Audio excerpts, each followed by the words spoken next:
राम राम जी सभी को। कैसे हो आप सब? उम्मीद करती हूँ अच्छे होगे, स्वस्थ होगे। सभी को महाशिवरात्रि की शुभकामनाएं। हमारे तो सारे त्योहार ऐसे ही बनते हैं, 2 साल हो गया है। बस क्या बताऊँ मैं अपने मन की। आज मेरा बहुत रोने का मन कर रहा है, लेकिन मैं आंसुओं को छुपा रही हूँ, क्योंकि कहाँ तक रोऊँ मैं, कहाँ तक रोऊँ। 2 साल हो गए हैं मुझे रोते रोते। 2 महाशिवरात्रि निकल गई हैं, एक पिछले साल और एक ये। कोई नहीं सुन रहा है, भोले बाबा भी नहीं सुन रहे हैं। उनसे भी बोल के आई थी पिछले साल कि बाबा इस लायक कर देना मेरे पति को कि खुद जल चढ़ाने आए आपके चरणों में। लेकिन बाबा ने नहीं सुनी है। पता है, जब हम कहीं जाते हैं ना और वहाँ पर सब दिखाई देते हैं, विवेक जी के साथ के लड़के जो इनके साथ पढ़े थे, तो इतनी मतलब घुटन होती है अंदर। ऐसा लगता है कि काश विवेक जी भी इनके साथ होते। तो आज मेरा बिल्कुल भी मन नहीं कर रहा है शिवरात्रि पर जल चढ़ाने के लिए, क्योंकि भगवान को तो पता है कोई भी किसी का मन नहीं पढ़ सकता है, लेकिन भोलेनाथ तो मन पढ़ सकते हैं ना। उनको तो पता है कि हमारे अंदर क्या है, क्या नहीं। वो सब कुछ जानते हैं।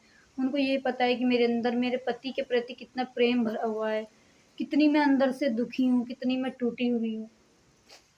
तो उनको तो सुनना चाहिए ना हमारी पुकार को, लेकिन वो भी नहीं सुन रहे हैं। तो बहुत परेशान हैं हम। बिल्कुल भी मेरा मन नहीं कर रहा है आज जल चढ़ाने के लिए, लेकिन मैं जाऊँगी। मैं हार नहीं मानूँगी। मैं बस भगवान के ही भरोसे टिकी हुई हूँ, मैं और आप सबके। क्योंकि जब मेरी हिम्मत टूटती है ना, मैं ये सोचती हूँ कि मैं कितना ही कोशिश कर लूँ लेकिन कुछ हासिल नहीं होगा, तो उस टाइम आपके कमेंट मेरे याद आ जाते हैं, जो आप कमेंट करते हो उस बदनसीब बहन के लिए। वो कमेंट याद करके ही मैं अपने मन को तसल्ली कर लेती हूँ और सोचती हूँ कि शायद ये भाई बहन सही कह रहे हैं कि मुझे हिम्मत रखनी चाहिए और मुझे विश्वास रखना चाहिए, मुझे उम्मीद रखनी चाहिए। तो यही सोचकर मैं जी रही हूँ। देखो, बिल्कुल भी मन नहीं लग रहा है। घर ऐसे सूना सूना रहता है हमारा इस तरीके से। मम्मी पापा सब गए हुए हैं जल चढ़ाने के लिए। मेरा मन गवाही नहीं दे रहा अंदर से। मुझे ऐसा लग रहा है कि भगवान मेरी क्यों इतनी परीक्षा ले रहे हैं, क्यों मेरी नहीं सुन रहे हैं। लेकिन मैं जाऊंगी अपने पति के लिए।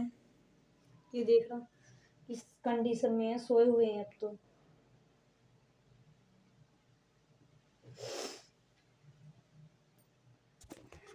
पता नहीं भगवान मुझे कौन से कर्मों की सजा दे रहा है ये।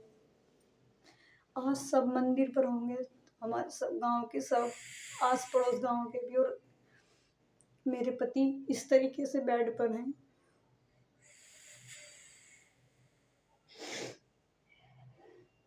तो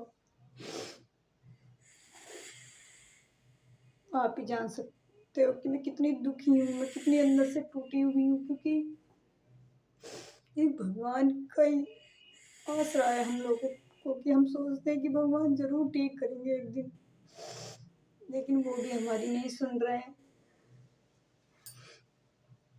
कोई नहीं सुन रहा है। माता पार्वती तो सुन ले हमारी। मैं मैया से हाथ जोड़कर विनती करती हूँ कि माँ, मेरे सुहाग की भी लाज रखना, मेरे सुहाग को बचाए रखना। मैं भीख मांगती हूँ सभी देवी देवताओं से, झोली फैलाकर, मेरे सुहाग को ठीक कर दो, मेरी झोली में मेरा प्यार पहले वाला डाल दो। अगर ठीक होते तो कितने खुश होते हम लोग, जल चढ़ाने जाते, मैं, मेरा बच्चा, हम सारे साथ। और अब तो ऐसे ऐसे ढूंढना पड़ता है मुझे किसी को कि मैं किसके साथ जाऊं, किसके नहीं जाऊं। ये सोचना पड़ता है कि अगर मैं इसके साथ चलेगी तो शायद कोई मेरे पे उंगली ना उठा दे, इसके साथ चलेगी तो मुझे ये ना कह दे कि वो उसके साथ घूम रही है। ये सब बातें सोच कर मैं खुद अकेली चली जाती हूँ जहाँ भी मुझे जाना होता है।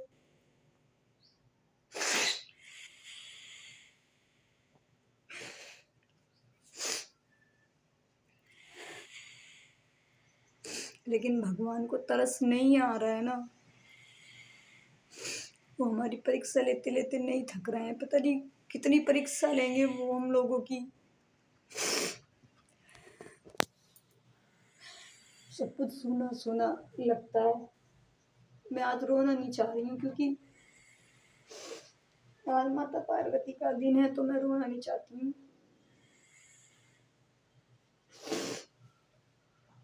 बस मैया से यही कहती हूँ कि माता पार्वती मेरे सुहाग की रक्षा करना, मेरे सुहाग को जल्दी से ठीक कर दो। बस मैं ये चाहती हूँ, मैं कुछ नहीं चाहती हूँ। भगवान मुझे कितना ही गरीब बना दे, मुझे कितना ही, लेकिन मेरे सुहाग को ठीक कर दे। बस मैं भगवान से यही मांगती हूँ, ना धन ना दौलत, मैं कुछ भी नहीं मांग रही हूँ भगवान से।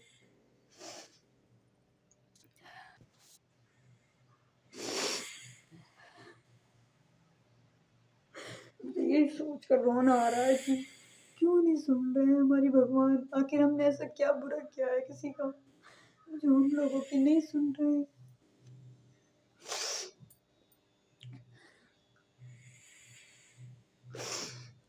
सब जल चढ़ा रहे होंगे ना आज, और मैं देखो बदनसीब घर पे रो रही हूँ बैठी हुई, यही सोच कर कि शायद मेरा नसीब किस दिन होगा जिस दिन हम दोनों साथ जाएंगे जल चढ़ाने के लिए। कोई भी त्योहार हमारा अच्छे से नहीं बनता है, ना चाहते हुए भी मैं रोती हूँ, क्योंकि मैं अंदर से इतनी टूटी हुई ना।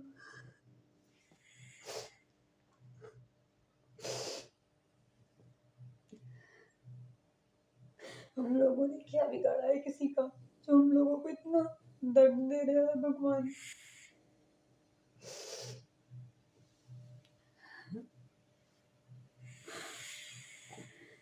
दो शिवरात्रि निकल गई हैं, ऐसी हमारे रोते रोते सारे त्योहार निकल जाते हैं। अभी मेरी शादी को 4 साल भी नहीं हुए हैं, 2 साल में बेटी को इस कंडीशन में होने वाले हैं। तो मैंने क्या देखा है? मैंने कुछ नहीं देखा, बस दुख ही दुख देखे हैं। लेकिन भगवान को शर्म नहीं आ रही है अभी। मेरी इतनी सच्ची सेवा, इतना सच्चा प्रेम भी मेरा टूटता जा रहा है, तो क्या होगा फिर जब भगवान को मेरा सच्चा प्रेम नजर नहीं आ रहा है, फिर भी हमको इतनी परीक्षा ले रहा है।